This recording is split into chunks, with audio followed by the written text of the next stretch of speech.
Welcome, ladies and gentlemen, to 2012's Dishonored. My name's Campbell, and in this video we're going to have a look at all of Dishonored's Easter eggs, secrets, and funny little curiosities that you may not have known existed within the game. And of course, as you may have imagined, this video is going to be very spoiler heavy, and thus you have been warned, continue at your own plot-related peril. Now that I have you all gathered for whiskey and cigars, let's begin. Anton Sokolov is the head of the Academy of Natural Philosophy and the royal physician to the Empress, and of course, shortly after, to the Lord Regent. However, in addition, he is also a prolific inventor and is the primary source of Dunwall's militarized technological advances. Now, Anton Sokolov here may get his name from Nikolai Stepanovich Sokolov from Metal Gear Solid 3. Not only do they share the same last name, but Dr. Nikolai from MGS3 was a rocket scientist, so they have the same last name and very similar occupations. And now that we're talking about Anton Sokolov, it is definitely worth mentioning that on the very first mission, returning home, Sokolov can be found in the Royal Gardens painting a portrait of Thaddeus Campbell. On the mission High Overseer Campbell, inside High Overseer Campbell's secret chambers, on a wall we can actually find this same painting but finished. And as interesting as that is, it does get more interesting. At the start of the game, before speaking to the Empress, we actually want to spend a little bit of time with Sokolov and Campbell. Again, Sokolov painting away, painting exactly what he sees. But if we dare have the audacity to move the crystal cider and then stand in between Sokolov and Campbell, therefore interrupting the painting process, Sokolov will have a little tantrum and rage quit. And as we can see now that we've taken the decanter of cider, the painting no longer matches the scene in which it is meant to represent. However, Sokolov does have an eye for detail. Provided we took the decanter of cider, once we head to High Overseer Campbell's secret chambers, we will find the finished painting, and we will notice that the decanter of cider has actually been painted out of the painting. The cider has been rejected. I suppose you could call it an out cider. Next up, during the mission Dishonored, as we make our way through the Dunwall sewers, at one point we will come across a safe, and like most safes, to be opened, it needs a code. Well, if we look up behind some whiskey bottles on a shelf, there will be the safe combination. And after rearranging the decor, we can see that the code is 451. Not only is this helpful because it's the combination to the safe, but it is actually a reference to something. 451 is a continued reference which started with the System Shock game series from the now defunct game company Looking Glass Studios, for which Dishonored's co-creative director Harvey Smith worked. This reference is also observed in more games by ex-employees of Looking Glass Studios. The number itself, 451, is a reference to Ray Bradbury's book, Fahrenheit 451, a story about extreme censorship in a dystopian future. The title of the book, Fahrenheit 451, is also the temperature at which book paper catches fire and burns. In a reversed interpretation, its use by game developers symbolizes creativity. This next Easter egg can be found at the Hound's Pit pub. Oh, and here she is now. This character is the former hostess of the Hound's Pit pub. Although lacking the title, she basically runs the place and keeps it going. And her name is Lydia. I think it's quite obvious by now who she is referencing. Lydia here in Dishonored of course takes her name from Lydia in Skyrim, who is the Nord housecarl of Whiterun. So although coming from two completely different universes which require two completely different sets of responsibilities, both Lydias play somewhat of the same role. As Lydia in Skyrim is your sword and your shield, Lydia in Dishonored is your maid and your feather duster. And while one of them is smoking hot, the other is just smoking. Next up, just across the alleyway from the Hound's Pit pub is Piero's workshop. Once we make our way inside and head up the stairs, we will find a bricked over doorway with a very interesting and slightly familiar symbol. There's also a note on the wall, Piero's door to nowhere. The door to nowhere has proven to be a safety hazard, but for me this project is an endless source of inspiration. With the proper application of energies, I believe I can transform the door frame into a window of sorts, one that will allow a traveler to cover the distance from my workshop to some distant arbitrary point in a single step. Currently the step leads to a sheer drop straight into the courtyard, but in time it will bridge gaps that will boggle the mind. Such work is many years away, to be sure, but if I survive this plague I'm sure to succeed. Now, although for us the player it doesn't function in-game, in this letter he said he actually did get it to work. Suppose you could say he turned this doorway into a portal. This strange symbol can also be found on the other side of the brick wall. As I'm sure you have worked out by now, this symbol, this doorway, this portal is of course a reference to the Portal games. And as we can see on screen, Piero's Door to Nowhere's symbol and what the portals look like in the game Portal are of course very similar. It is also worth mentioning that during the Dunwall City Trials DLC, specifically on the trial Mystery Foe, these same portals are found and also used by party guests to escape when you have been detected. And portaling through to the next Easter egg, I hope you all brought your Stimpaks. In Dishonored, there are two main taxidermied animal heads that we can find in-game. The first of which being a gazelle, which on the brass title plate is clearly labelled Gazelle. And then we have this thing, which annoyingly is labelled Damdamus. I don't know why that is, especially considering that in the lore it is a blood ox. It is an actual animal in the game. So why it's labelled Damdamus, I damned well cannot figure that out. Now these blood ox or Damdamus are obviously influenced from the Fallout franchise's Deathclaws. The shape of the head, the creepy clouded eyes, the gnarled twisted horns, the big thick fangs. The similarities are quite apparent and quite a lovely little nod to another of Bethesda's games. At the very beginning of the High Overseer Campbell mission, at this glum dock, next to this sewer pipe, we will find Arthur's note. Dearest Gwen, the city is going to burn. I've sold everything, so there's nothing for me here now except you. I'll wait for you where Clavering Boulevard crumbles into the river, where we used to meet. We'll take the money I've made and bribe our way onto a passing whale ship. I won't leave without you, and if you won't come, I'd rather be rat food. Love, Arthur. So a touching piece of text from Arthur to his love, Gwen. This secret meeting place that he speaks of in the letter can actually be found nearby, on the other side of this bridge support. We'll have to use this chain by the water to get up here. Once up here, we will actually discover quite a grim scene. Two love hearts with Darren plus Gwen can be found scribbled on the walls of this area. Darren plus Gwen. Now, if we remember, that letter was from Arthur to Gwen. Given that Arthur said he was going to wait for Gwen in their secret lover's spot, I can only assume that this is the body of Arthur. Once Arthur got here to wait for Gwen, he discovered that Gwen was in love with Darren, ending his life and becoming rat food. This could be a reference to the book The Once and Future King, of course being Arthurian lore involving Arthur, and also involving the forbidden love between Sir Lancelot and Guinevere, which could be shortened to Gwen. So although having Gwen and Arthur, I don't really see where Darren fits in, it should be Lance. Ever so interestingly though, during the mission The House of Pleasure, if we come back to this very spot, the unnamed body will have vanished, but there will be one person here, a person who is now a weeper infected by the plague. And although, like the body before her, she is also nameless and simply titled Weeper, I would assume that this is Gwen, coming to meet at least one of her lovers at this very special spot. Was she here for Darren or was she here for Arthur? One of the lovers is dead and now she's a Weeper. Poor Gwen can't cut a break, except for neck. Fly free,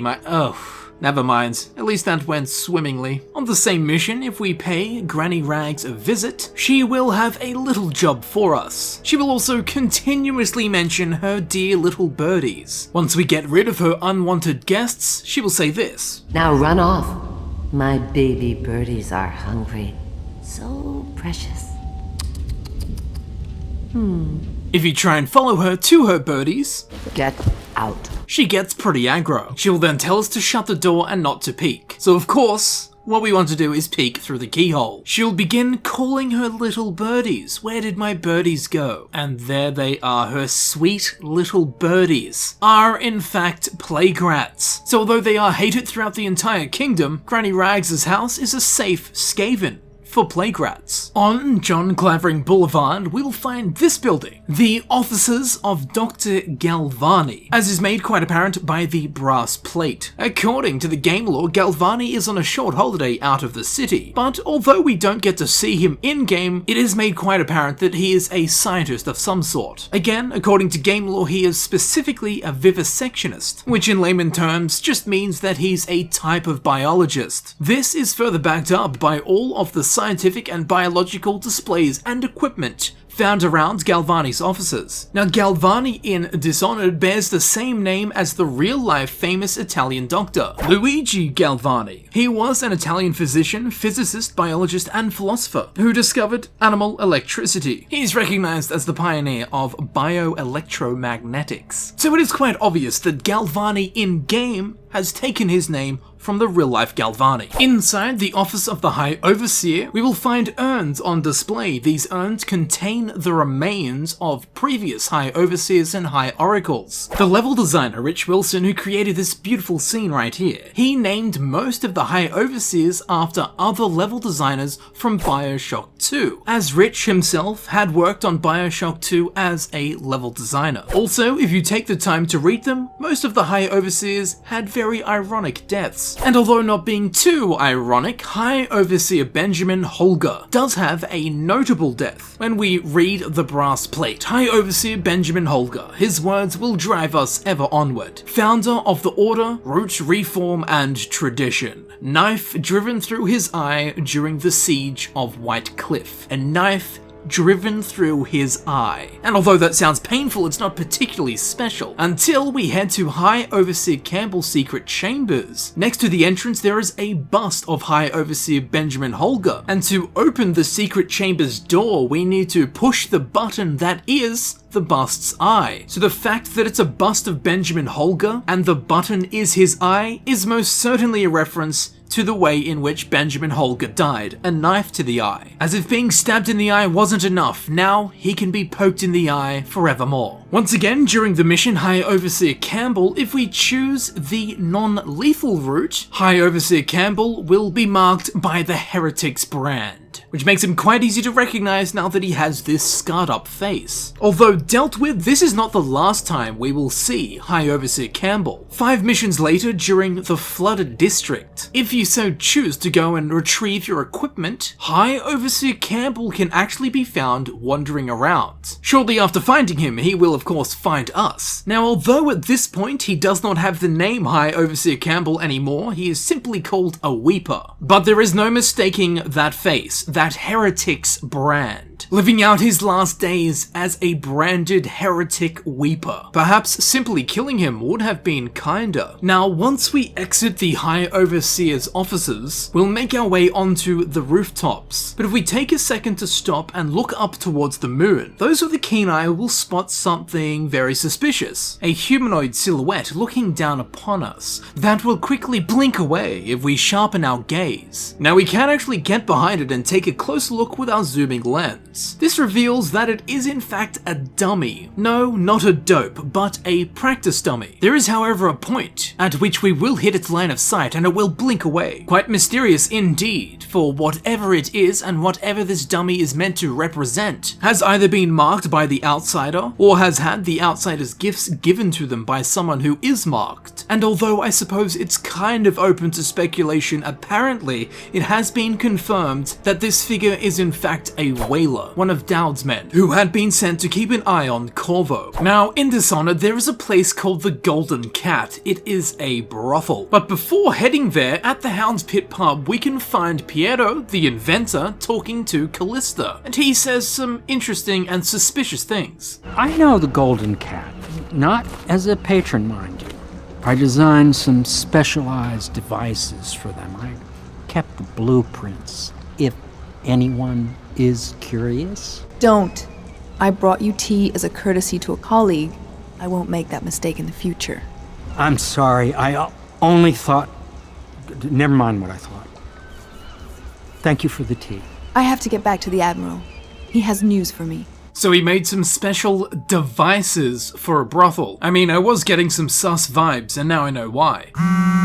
Poor Callista nearly got the schematics to a fister. And speaking of pleasure, on the mission, the House of Pleasure, if we head to the Distillery District and into the Dunwall Whiskey Distillery, we will find this gentleman, Slackjaw. Now, Slackjaw bears a strong resemblance to Bill the Butcher Cutting, as portrayed by Daniel Day-Lewis in the 2002 film Gangs of New York. Slackjaw's accent and attire are both similar to that of Bill the Butcher. Accompanying this, Slackjaw also carries a huge meat cleaver-like weapon, much like Bill the Butcher does all throughout the Gangs of New York movie. Slackjaw also has a gold tooth, and if you speak to Granny Rags, she will tell you that Slackjaw uses a meat cleaver as a weapon. Again, both references to Bill the Butcher cutting. Furthermore, in real life, there was a purchasable packet of cards called the Dishonored Tarot Card Deck. The similarities between Slackjaw and Bill Cutting are more prevalent, as Slackjaw is seen wearing an outfit that could be compared to the typical outfit of the natives, Cutting's gang. Accompanying this, Slackjaw even wears the trademark top hat and carries a knife, much like Cutting does in the pivotal battle scene at the beginning of the film. Now, although in-game Slackjaw's moustache doesn't really resemble that of Bill the Butcher's, if we look at Slackjaw's wanted poster, we will notice that he doesn't have the sideburns, but he does have a curly moustache, just like Bill the Butcher Cutting. Now we get to head inside the brothel, the Golden Cat. We will be greeted with lavish and lush interiors, and discombobulated by decadently debaucherous decor, with mild undertones of sexual slavery. Something we will quickly notice is there are plenty of portraits plastered across the concave curve of the wall, and many of these same portraits can be found scattered and littered throughout the Golden Cat. But there is one portrait in particular that I do want to take specific note of. Now, the lady in this painting is thought to be a representation of Lena Headey's character in the 2012 movie Dredd, known as Mama. Straight away, you will be able to notice obvious physical similarities. The dark hair, the hairstyle, the dark eyebrows, the dark eye shading, the scar on their right eye, the red lips, the pale skin. She even has the exact same black thinly strapped singlet underneath her black shirt, as we can see the gap between the two pieces of clothing on their left shoulder. And of course, this kind of floral patterned tattoo. Furthermore, as we find out from the film itself, Mama started her life out as a block whore in the Sector 9 Pleasure District. So not only are the physical similarities uncanny, Mama's occupation is quite appropriate for the building. Next, we will be heading to the Golden Cat's steam room. Down here, we will actually be able to see someone getting a hand job. You can't say that I was lying, but I bet you're slightly miffed. Down here is Morgan Pendleton. He is locked in a private room with one of the courtesans. Provided we have the Golden Cat master key, we can actually possess one of the guards outside the steam room. Then we can walk over to the locked door and head inside. Morgan Pendleton will say this. Well, hello. Another pretty face for the party. It turns out that Lord Pendleton is into some things that go beyond the everyday hand job. Something tells me that he's not going to enjoy this extra sword. What's happening to me? And while we're on the topic of Pendletons, let's talk about the two Pendleton twins, Morgan Pendleton and Custis Pendleton. These two brothers take both of their first names from Custis Morgan, the pet squirrel of General Robert E. Lee. He was an American general known for commanding the Confederate Army of Northern Virginia. I have no idea if that's their accent or not, but there it is. He did this in the American Civil War from 1862 until he surrendered in 1865. Once we return from the Golden Cat and head back to the Hound's Pit pub, well, Piero's back at it again. I'll let you see for yourselves. I know it looks... I was inventing a new kind of lock.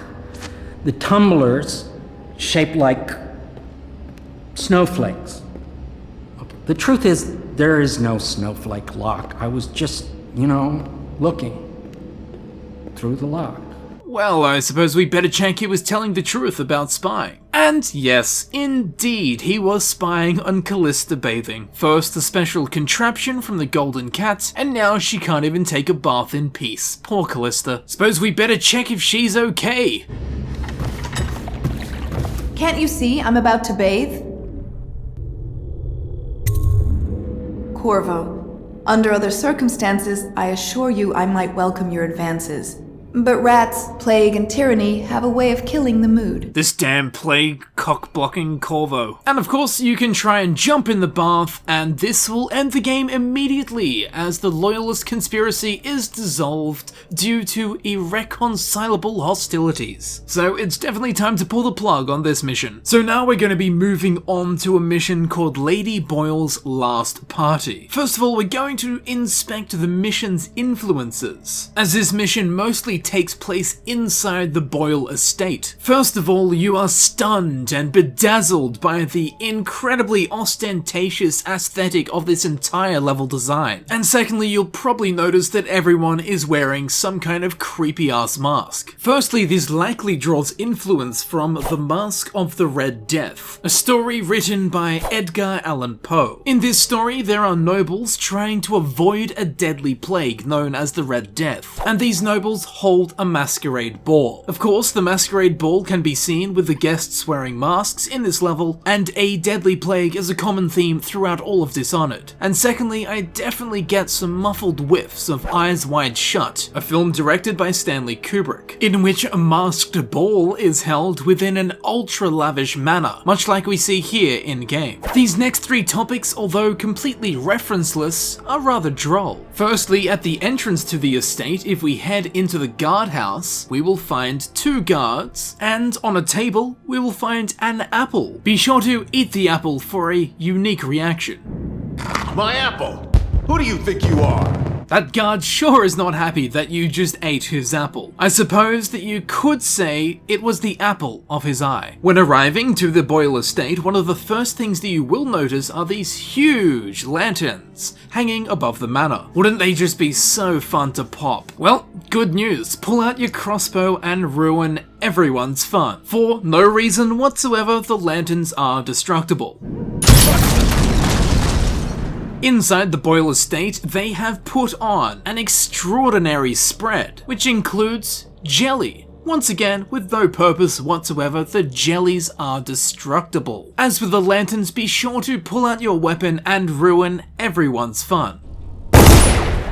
Attending this ball that the Boyles are hosting, there is a guest in a suit and with a rat mask. Here we can see that his name is Lord Brisby. Furthermore, if we check the Boyle party guest ledger, third from the bottom we will find it is Lord Timothy Brisby. Timothy Brisby with a rat mask. Lord Brisby here and his mask are a reference to Timothy Brisby from the Secret of Nim series, but better known as being the protagonist in The Secret of Nim 2, Timmy to the Rescue, a 1998 direct-to-video animated film. And as cute and kiddie as that is, I do believe this is meant to reflect Lord Brisby's rattish activities throughout this mission. But on a completely different note, we have the piano that can be found within the Boyle estate. It can actually be played by the player character to no musical avail. Interestingly, if a guard happens to walk past the piano, they'll give it a crack too.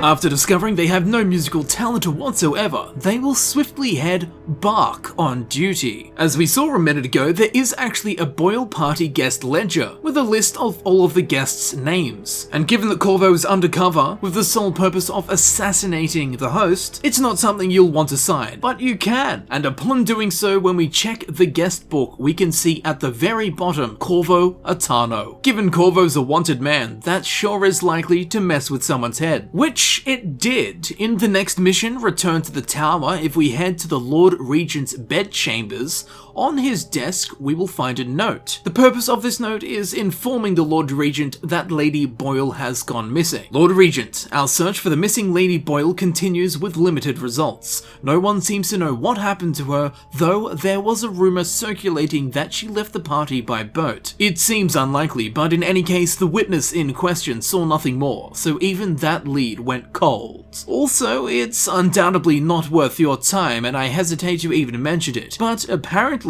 on the night of the Boyle party, someone signed the guest book as Corvo Atano. It must be a perverse joke, surely. However, you asked to be notified of all such matters, and in truth we never located the Royal Protector's body, so I thought it best to bring it to your attention. Sorry for troubling you with this matter. So as we can pull from that letter, yeah, signing the guest book really did cause some confusion. As it states, it must be a perverse joke. Remember at the start of the game that gazebo where the Empress was assassinated by Dowd? Well, in the mission Return to the Tower, for the first time we get to go back there. Unfortunately, the grim grips of the Lord Regent have made this place much less tranquil. And as strange as it is revisiting a place of such sorrow, it does actually get substantially stranger. The first time you come to this level and come back to this gazebo, several hauntingly large pulses of wind will whirl up, and I'm hesitant to say that there are some whispering voices accompanying this wind. No words can be made out, but it is incredibly eerie. Check this out.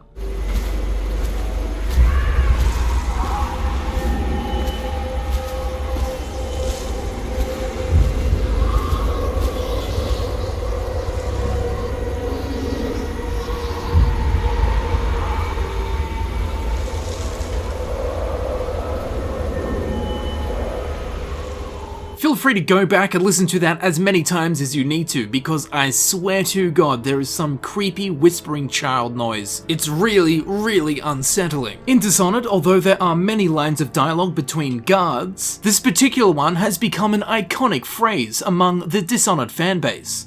Should we gather for whiskey and cigars tonight? Indeed, I believe so. Should we gather for whiskey and cigars tonight? You will find that phrase scattered throughout anything to do with Dishonored. Now, building off the whiskey and cigars, once we head back inside Dunwall Tower, up on the second floor in a corner, we will find a fireplace. On the wall next to this fireplace is a lamp. We can actually activate the lamp, which will open a secret door at the back of the fireplace, leading into Empress Jessamine Caldwell's secret room. And in here, we will find nothing other than a box of Titan cigars and a bottle of whiskey. So in this secret little room, the Empress enjoyed some whiskey and cigars. There is also something else of interest. On top of the bookshelf, there is a bone charm, which isn't too interesting until we have a little read of a book called Bone Charms. I'll just read the final paragraph. Once the whole trade begun, the practitioners went to engraving the bones of those great beasts, rendering charms that sing in the night and grant some small boon to a man's vigor or defense against pregnancy. Defense against pregnancy. Now, given this is a book on bone charms and pretty much the only information it gives is that bone charms are used to grant vigor for men or defense against pregnancy. Jessamine Caldwell wasn't a man. The only other option is she had that bone charm in the room as defense against pregnancy. So although not plot twisting, it is definitely curious that the Empress was trying to prevent herself from falling pregnant again. If, of course, these puzzle pieces are being put together correctly. But I tell you what, if a bone charm won't do it, why not gather for some whiskey and cigars? I'm sure that's likely to ruin a pregnancy. Now, while still inside Dunwall Tower, if we head to the Lord Regent's bedchambers, there is a safe up against the wall, and the combination to this safe is 935. This safe combination, 935, is thought to be a reference to the Call of Duty faction group 935, who were responsible for creating the zombies. Inside Dunwall Tower, we will also find the broadcasting station. Once up here, we will find the propaganda officer. This guy. Attention. You are required to cooperate with overseers as you would members of the City Watch and Elite Guard. They speak with the Lord Regent's authority.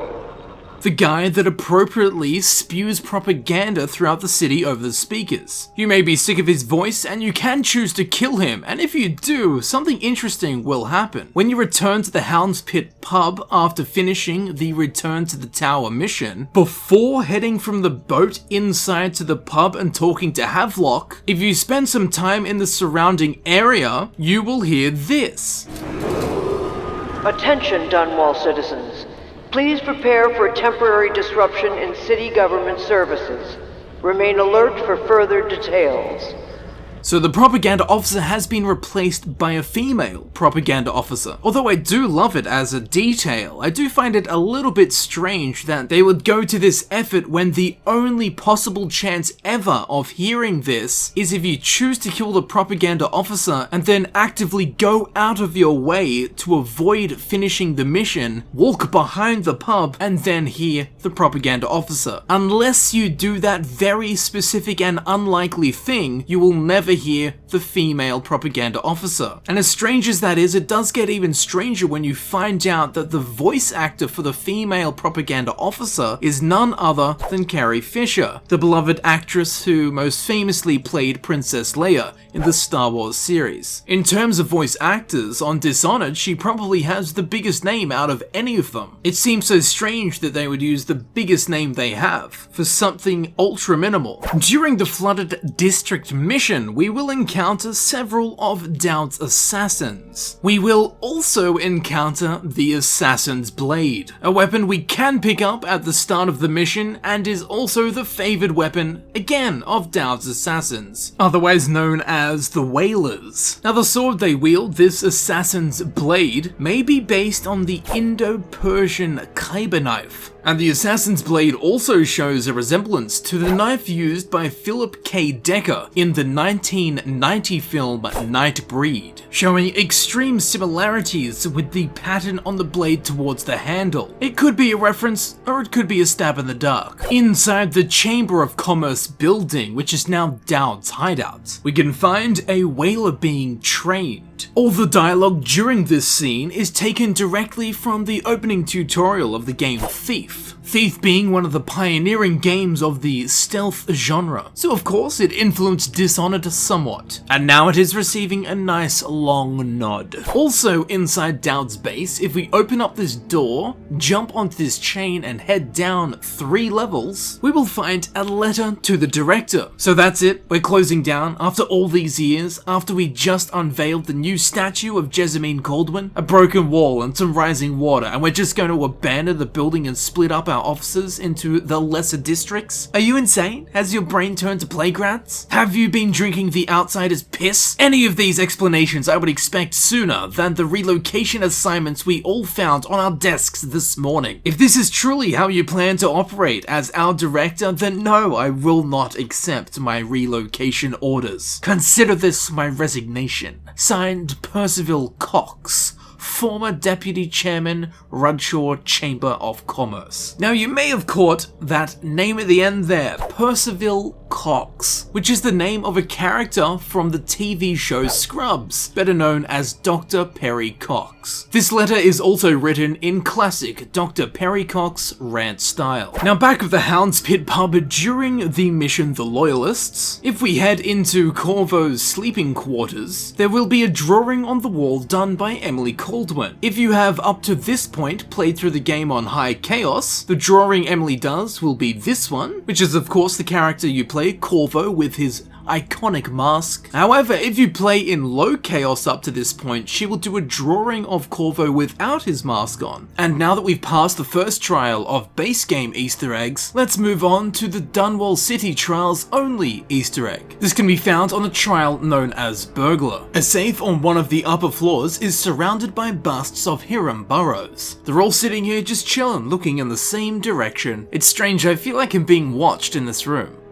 Nothing. Oh, Jesus. As soon as you turn away from the busts and look back, they will all be facing you. As horrific and creepy as this is, it is of course a reference to the quite famous weeping angels from Doctor Who, famously being statues that come towards you when you're not looking at them. For this next Easter egg, we'll need to head to the Rothwild Slaughterhouse during the mission A Captain of Industry, in of course the Knife of Dunwall DLC. Here we can find an interrogation room with of course an interrogation chair. Next to it, however, there is a table with a note on it. This note is called Worker Signatures. The contents of the letter are pretty boring, but what is of interest is the third name down, J. Manderley. This is likely to be a reference to Joseph Manderley from the Deus Ex games. Ricardo Bear and Harvey Smith from the Dishonored team both worked on Deus Ex as well. As we learned earlier, there are many lines of dialogue between guards that can be overheard. Think you'll get your own squad after what happened last night? Yes, of course. Here is another classic. Think you'll get your own squad after what happened last night? This has also become a commonplace phrase among the Dishonored fanbase, and it gets some recognition in the Knife of Dunwall DLC. During the mission Eminent Domain, just before we head through to the legal district, we will be able to observe and overhear this. I just wanted to say, congratulations on getting your own squad. Congratulations on getting your own squad. A lovely little nod put in by the developers. Unfortunately, not even his newly acquired squad could save him. Later on in the same mission, inside the Timsh estate, amidst the lavishness down on the bottom floor, there is a dusty old room. In this room, there is a desk with a pack of cards on it. As we can see on the box here, it says Game of Nancy Tarot Deck. Now this is really awesome because in real life, they actually printed out some Dishonored tarot decks, and this deck of cards in game greatly resembles the deck of cards in real life, or perhaps vice versa. And also in the Brigmore Witches DLC, on the mission A Stay of Execution for Lizzie, there is a cell, in that cell there is a table, and on that table is a very similar deck of cards. Once again, bearing great resemblance to the cards that were printed and sold in real life. As Dowd, at the end of the Knife of Dunwall DLC, if you ever so rightfully choose to slay that backstabbing buffoon Billy Lurk, well, first of all, justice will have been served. And that, Miss Lurk, is the punishment for sacrilege. But provided we killed Billy Lurk, at the end of the Knife of Dunwall DLC, at the very beginning of the Brigmore Witches DLC, inside Dowd's base, we will actually be able to find a shrine to Billy Lurk. Although a betrayer, she was an excellent assassin. And we can actually blow out the candles on the shrine. If we do so, Dowd will comment as such. I owe you for this one, Delilah. After all, it was Delilah's promises of power that corrupted Billy Lurk. At the end of the day, she was just a silly Billy. During the mission A Stay of Execution for Lizzie, when we return to the Cold Ridge prison, inside cell D21, we will find a toilet, specifically a clogged toilet, which can actually be activated. Upon doing so, Dowd will comment. This better be worth it. As funny as that is, and as sorry as I do feel for Dowd now that he has poo hands, my deepest sympathies do lie with the poor bastard that had to expel this corrupted charm from his body. Now, as desensitizing as poo jokes are, nothing will prepare you for this. Inside Coldridge Prison, there is an interrogation room, inside which we will find a scene, a scenario, which is actually more horrific than it looks. The floor has been upheaved, pipes on the roof have been broken, there is an interrogation chair in the center of the room with a charred corpse still strapped in, with ember-like particles and waves of black mist emitting from it. Incredibly creepy with not much explanation. Luckily, there is an audiograph player that can hopefully shed some light on this strange sight. Is she strapped in right? Good. Doesn't look like much, does she? Comfortable? All right, we'll get this done. Let's start with how you got into Dunwall Tower in the first place. Was it one of the servants that let you in? One of the guards? Nothing? All right. Corporal, use the hammer. That's right. The smaller one.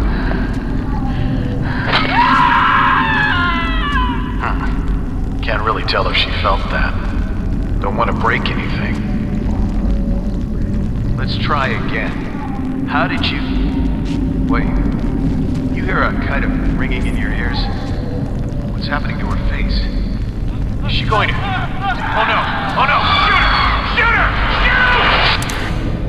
By the sounds of that, we're on the event horizon. On the walls, we can find human-shaped blood splatters, where the sheer unbridled fury of the roots crush their meager bodies against their now concrete grave. Given that this black essence emitting from the corpse isn't going up, I don't think it's meant to be smoke. It seems to be something much darker. And as creepy as this all is, it turns out this was one of the Brigmore witches, who attempted to go Super Saiyan during her interrogation. So as haunting as a charred witch corpse is, given the current state of this room, it does actually get creepier. There is a voice in the room. It does not show up with subtitles turned on. It's distorted and pitch shifted. Or in this case, witch shifted. Regardless, have a listen and let me know what you think it's saying.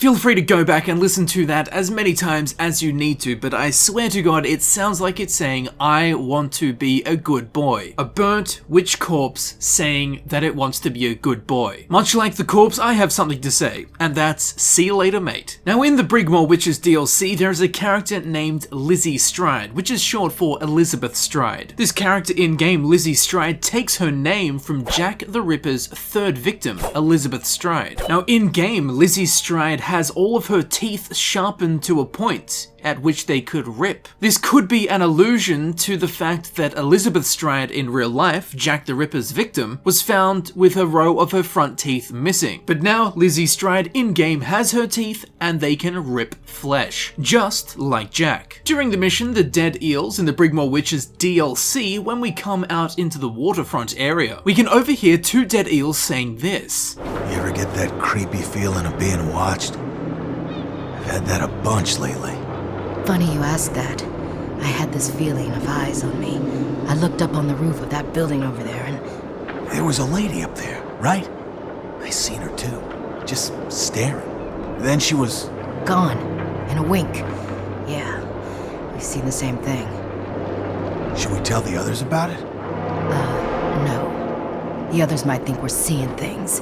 First sign of the plague from what I hear. So that's kind of creepy, but then if we head to a rooftop, one of our whalers will say this. Dowd, this is the second time now. I see something, or someone, out of the corner of my eye. But when I turn, they're gone. Someone is watching us. Unlike tequila on a Friday night, this is making me uneasy. Well, near the entrance to the waterfront area, we can actually find a creepy looking lady standing on a rooftop, crouching, hunched over, observing, spying on everyone around. Her name is Naria, and it turns out she is actually a scout for the Brigmore Witches. And just like the mysterious blinking figure at the end of the High Overseer Campbell mission earlier on in the video, if we sharpen our gaze too much towards Naria here, she will blink away. In, dare I say it, the blink of an eye. During the final mission of the Brigmore Witches DLC, inside the now mired megalithic mansion that is the Brigmore Manor, amidst the atriums and verdant fens and glens, on the second floor we will find a room with an overseer inside it. As we approach him, he will say this. Please, no, don't make me eat anymore. I can't. Brother Marcus. And then he keeps blabbering about random stuff. But the main bit is that first sentence there. Please no, don't make me eat anymore. I can't, Brother Marcus. I wonder if this note on the table has any answers. Overseer interrogation. I was unable to extract much from this one. He was well trained. Feeding his former companion elicited mostly useless sounds and mess. I'll try again tomorrow unless he becomes violently deranged, in which case I'll have little choice but to put him down.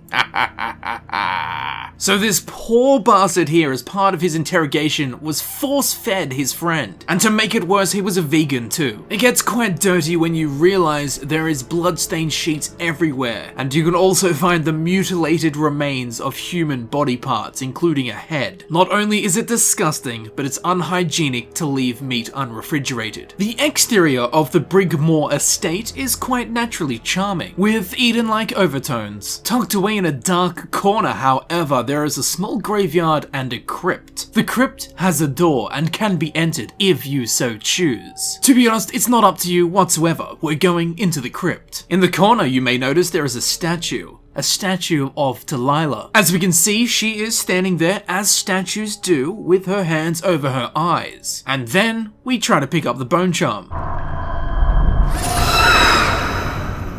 The statue is now moved. It's gone from see no evil to pure evil. This, of course, is once again a reference to the famous Weeping Angel statues from the Doctor Who franchise. They remain statues until you turn your back on them and only move towards you when you're not looking at them. Luckily, this is a prototype version and moves no further than this. And for the final Easter egg, we will need to enter the void and face Delilah. At the end of the Brigmore Witches DLC, the non-lethal neutralization of Delilah is similar to the final mission of Thief, the Dark Project. In it, the protagonist switches out a critical object for a ritual surreptitiously, which in turn backfires against the primary antagonist of the game, the Trickster. Also, both Delilah's powers and the Trickster's powers are related to nature. So a lovely nod there to Thief, the Dark Project, right at the very end of Dishonored. Ah, Delilah, such a strange woman, the end to the first and the beginning to the second.